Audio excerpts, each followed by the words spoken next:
دوستو channel subscribe like اور share فرمائیں، شکریہ۔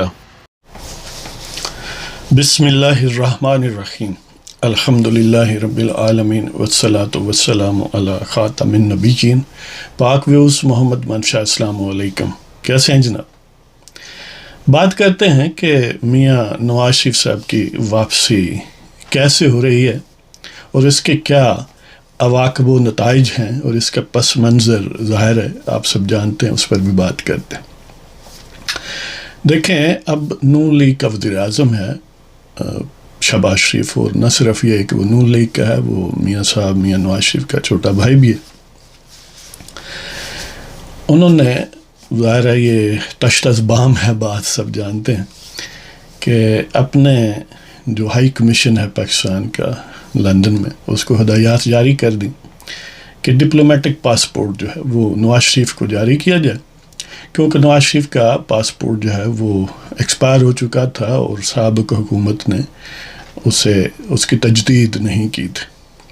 کہنے کو وہ پچھلے 3.5 سال پونے 4 سال صبح شام یہی نویدیں سناتے رہے اپنے آپ کو کہ میاں صاحب بس اب ہم ان کو لے کر آئیں گے۔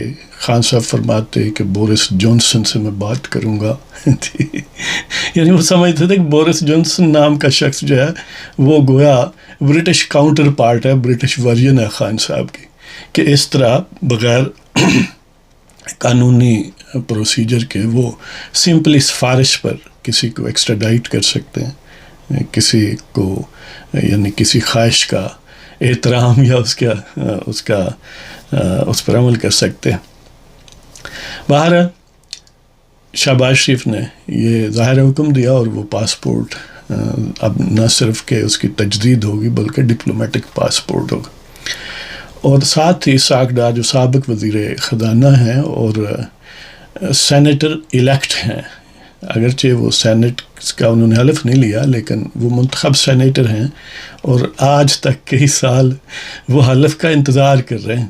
اب دیکھیں کون جانتا تھا کہ وہ لوگ جنہیں یہ زوم تھا کہ وہ نہ صرف یہ 5 سال بلکہ آئندہ 5 سال اور شاید اس سے بھی آگے گویا ان کا اقتدار جو ہے وہ گارنٹیڈ ہے، لیکن آنے والے دنوں کو کوئی نہیں جانتا، بس اللہ تعالیٰ ہی مالک ہے سب کا، اور وہی راز مستقبل کے صحیح معنوں میں جانتا ہے۔ باقی تخمین و ظن ہے، خواہشات ہیں، تمنائیں ہیں، حسرتیں ہیں جو کبھی پوری ہوتی ہیں کبھی نہیں ہوتی۔ وہ چند اشعار آپ کی خدمت میں تازہ کہ تمنائیں کتنی تھی میرے عدو کی، تمنائیں کتنی تھی میرے عدو کی، حکایتیں بھی کئی جام و سبو کی، تمنائیں کتنی تھی میرے عدو کی، حکایتیں بھی کئی جام و سبو کی، سب بدخواہ کتنے نامراد ٹھہرے، سب بدخواہ کتنے نامراد ٹھہرے، جنہیں پیاس تھی میرے لہو کی، اور مالک دو جہاں کا کرم بے پایا ہے، مالک دو جہاں کا کرم بے پایا ہے، شرط فقط پرخلوص جستجو کی، مالک دو جہاں کا کرم بے پایا ہے، شرط فقط پرخلوص جستجو کی، اور کل اسے کتنا ناز تھا اپنے ستم پر، کل اسے کتنا ناز تھا اپنے ستم پر، آج رسوائی کو بکو اس بے آبرو کی۔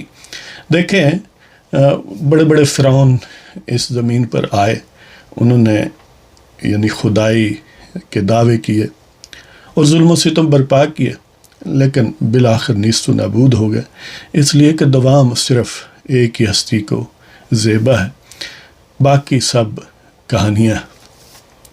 تو بہرحال اب ثاقب نثار سے پوچھو، ان کھوسا صاحب سے پوچھو، وہ جو حضرات 5 پیارے تھے جی ان سے پوچھو، اور وہ 6 سپر جو تھے ان سے پوچھو کہ وہ کیا کہانی ہوئی کہ جس شخص کو تم کہتے تھے کہ بس اب وہ فیٹ اکمپلی ہے، وہ ماضی کا حصہ ہے، there is no possibility of returning to political life، دیکھ لیں یہ اللہ تعالیٰ کے کرنے ہیں۔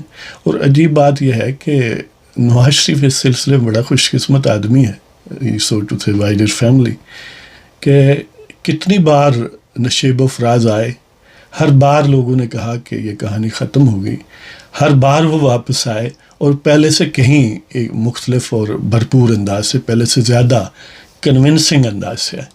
تو یہ لیٹسٹ ایپیسوڈ ہے کہ ان لوگوں نے جنہوں نے ڈیو پروسیس کو یعنی مینیپولیٹ کر کے، جنہوں نے آئین اور قانون کی دھجیاں توڑ کر محض اپنے کینہ اور بغض کی بنیاد پر ایک شخص کو، ایک پارٹی کو پاکستان کے پولیٹیکل سین سے ہٹانے کی کوشش کی، اب ان کے حصے میں صرف رسوائی آئی ہے اور وہ پہلے سے زیادہ ایک پر اعتماد اور پہلے سے زیادہ آب و تاب کے ساتھ پھر میدان میں ہے. اس لیے ہم عرض کرتے ہیں کہ قانون اور آئین کی عملداری ہی بہترین حل ہے. اس میں طاقتوروں کا بھی فائدہ ہے، کمزوروں کا بھی فائدہ ہے، عام شہریوں کا بھی، جو جنہیں زوم ہے کہ ان کا نام اسٹیٹ ہے، ان کا بھی فائدہ ہے. اور عوام کو، خلق خدا کو پرائمری حیثیت حاصل ہونی چاہیے اگر ان کو جو ایکسیپٹڈ نارمس ہیں ان کے تحت، ان کے مطابق کانسٹیٹیوشنل پیرامیٹرز کے اندر حکومتیں بنانے اور بگاڑنے کا فیصلہ الٹیمیٹ عوام کریں تو یہ زیادہ بہتر ہے. پھر یہ کجی نہیں پیدا ہوتی، یہ سیکیورڈنیس جو ہے اداروں میں، معاشرے میں نہیں آتی. بہرحال میاں صاحب کب آ رہے ہیں؟ میاں صاحب موسٹ پروبیبلی عید کے بعد آئیں گے، اور ظاہر ہے اس سے پہلے وہ عمرہ کریں گے. ہو سکتا ہے کہ 27 رمضان والا عمرہ ان کے حصے میں آ جائے. اسی طرح اسحاق ڈار صاحب، اسحاق ڈار کا بھی پاسپورٹ کیونکہ ایکسپائر تھا، وہ بھی رینیو ہوگا.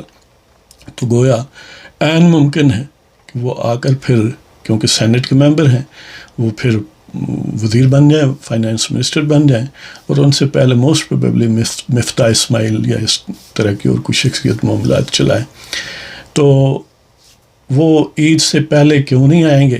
میرا گمان یہ ہے کہ اس لیے کہ بہرحال آتے ہی انہیں کچھ دن تو یقیناً گرفتاری دینی ہوگی، یعنی ایک لیگل پروسیس ہے، وہ جیل میں بھی جائیں گے، اور اس کے بعد ظاہر ہے عدالتوں میں لیگل پروسیس. اور اب کیونکہ وہ ستم گر جو ہیں جنہیں شوق تھا میاں صاحب کو بیہائنڈ دی بار رکھنے کا، وہ تو اب خود انہیں اپنی ضمانتوں کے لالے پڑے ہوئے ہیں.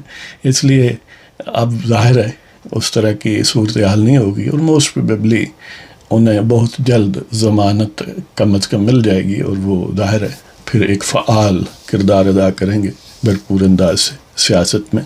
پہلے بھی کر رہے ہیں، لیکن پھر ظاہر ہے پاکستان کے اندر وہ بیٹھ کر کریں گے. اور اسحاق ڈار عجیب بات ہے، وہ بھی خوش قسمت آدمی ہے کہ گیا تھا بطور وزیر خزانہ، اور آئے گا تو آتے ہی وزیر خزانہ بن جائے گا. اور وہ جنہوں نے یعنی ہر قسم کی کہ کینہ پروری پر مبنی معاملات کیے تھے، وہ اپنا سب منہ لے کے رہ جائیں گے. ہیں جی.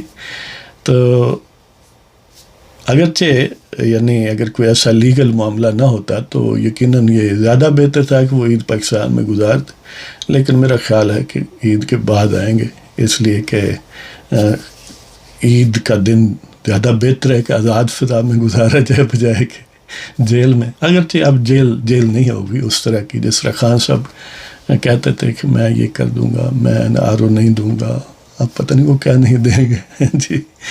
تو بہرحال یہ ایک عجیب منظر ہے پاکستان کی سیاست کا. جو نصیحت پکڑنا چاہیں ان کے لیے نصیحت ہے، اور جو جلنا چاہیں ان کے لیے جلنے کا بے شمار مواد ہے. تو دیکھتے ہیں جناب کہ کب تشریف لاتے ہیں جی واپس. اب خان صاحب کی شاید باری ہو. ہماری یہ یعنی خواہش ہے اور یعنی توقع رکھتے ہیں اس حکومت سے کہ ٹھیک ہے، جنہوں نے کوئی آئین اور قانون کی خلاف ورزی یا کوئی ایسی باقی قابل گرفت آئینی اور قانونی نظر سے حرکات کی ہیں، ظاہر ہے ان کو اگر وہ ڈراسٹک نوعیت کی ہیں تو ان کو اگنور نہیں کیا جا سکتا، لیکن اس سارے پروسیس میں ذاتی پرخاش نہیں ہونی چاہیے. اگرچہ یہ بڑا مشکل کام ہے، ایون دو کہ خان صاحب جو ہیں وہ گویا بنے ہوئے کینہ، انتقام اور بد مزاجی اور آوارہ گفتاری کے ہیں، اور گویا ظلم و ستم وہ اپنوں پر یعنی جن کی جیب پر گزر کرتے ہیں، اور اپنے مخالفوں پر برابر ہی کرتے ہیں، کوشش کرتے ہیں. اس معاملے میں وہ بڑے یعنی عجیب. تو اس کے باوجود سوبر راستہ یہی ہے کہ ان کے خلاف جو بھی کارروائی ہو اس میں انتقام شامل نہیں ہونا چاہیے، اس میں گراؤنڈ فیکٹس پر جو کچھ ہے اور کنونسنگ پروف کے ساتھ ہونا چاہیے، کسی یعنی بالکل ایک فیک اور شام پروسیس سے یہ معاملہ نہیں ہونا چاہیے۔ اجازت دیں جناب، پھر حاضر ہوں گے۔ خدا حافظ۔